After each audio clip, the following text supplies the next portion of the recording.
তোমরা ছেলেরা বাপ 18 বছরের 16 বছরের 20 বছরের কেমনে নামাজ না পড়ে থাকো ভাইয়া?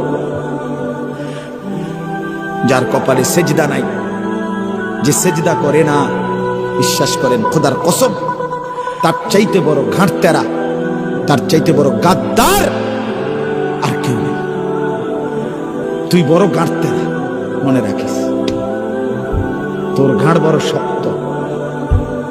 এত বড় কায়নাতের মালিক, 7 আসমান 7 জমিন, এই মাখলুকাতের মালিক, অস্তিত্বের মালিক, আমার আপনার শরীর দেহ, হাত চোখ নাক কান দেহ, নিঃশ্বাসের মালিক, যার ইচ্ছা ছাড়া এই কুল কায়নাতের একটা সুতা একটা বিন্দু নড়াচড়া করে না, এত বড় মালিকের সামনে যার ঘাড় নয় না, তার চাইতে বড় গাঁট তেরা বেয়াদব গাদ্দার আর কেউ হইতে পারে বেটা?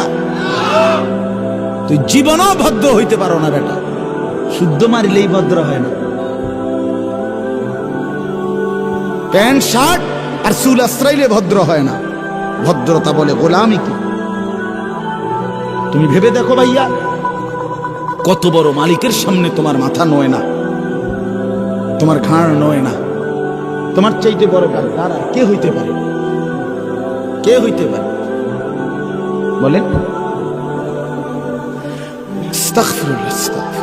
ফেরেশতা, আমার তো দিল বলে ফেরেশতা প্রথম হাসরের ময়দানে বেনামাজির ঘাটটা ছাইয়া একটা বাড়ি চালাইবে,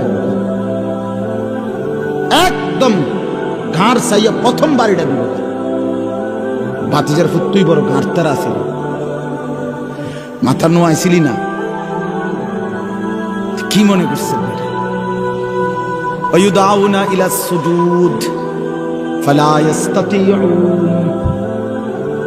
কুরআনুল কারীমে আল্লাহ বলেন, হাসরের ময়দানে নাফরমান পাপীকে, বেনামাজি সেজদাবিহীন যারা, তাদেরকে ফেরেশতারা ডাক দিয়ে বলবে, নাফরমান, তোর জীবনে এতগুলো সেজদা ছুটে গেছে, সেই সেজদাগুলো আজকে দাও, এখানে এখন দাও হাসরের মাঠে।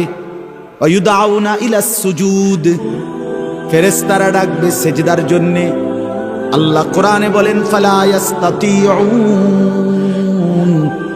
খোদার কসম বান্দা, 1,00,000 বার চেষ্টা করো, একটি সেজদা দিতে পারবে না। না বান্দার কোনদিন হাসরের ময়দানে কোমর বাঁকা হবে না, কনুই আর ভাঙবে না, হাঁটু আর ভাঙবে না। ইয়াউমা ইয়াকুমুন নাসু লিরাব্বিল আলামিন। সব মানুষ দাঁড়িয়ে থাকবে আল্লাহর সামনে।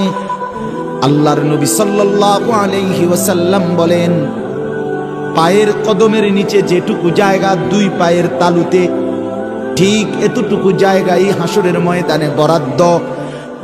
সামনে পিছনে ডানে বামে এক সুতা নড়াচড়া করার কোনো সুযোগ মিলবে না। এই অবস্থায় দাঁড়িয়ে থাকবে, মাথার উপরে সূর্যটা প্রখর তাপ দেবে, পায়ের নিচের জমিনটা উত্তপ্ত তামার মতো হয়ে